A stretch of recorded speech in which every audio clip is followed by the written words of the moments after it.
मे महिना सुरू आहे, उन्हाळा सुरू आहे. उन्हाळ्यामध्ये मे महिन्यामध्ये अवकाळी पाऊस येतं आहे, वारं येतं आहे, हे सगळ्याला माहीत आहे. पण आमच्या इकडं आता झड लागलेली आहे. म्हणजे सकाळपासून 6 वाजले तेव्हापासून रिमझिम पाऊस चालू आहे. आता दुपारचे 2 वाजले तरी रिमझिम पाऊस पडायला आहे. तर अशा वातावरणामध्ये सगळ्याला आवडणारे म्हणजेच भजे ते करायचे होते मला. मग आता घरातलं बेसन संपलं होतं म्हणून 1 शेरभर हरभऱ्याची डाळ घेतली. ती आपल्या शेतातलीच हरभऱ्यापासून तयार केलेली डाळ आहे.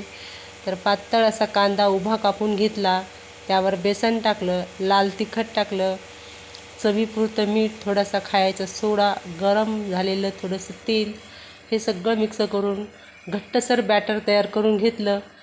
गरम तेलामध्ये मस्त असे खरपूस कांदा भजी तळून घेतले, टमाट्याच्या सॉससोबत खायला दिले. तर असा होता माझा आजचा व्हिडिओ. पुन्हा भेटू पुढच्या व्हिडिओ.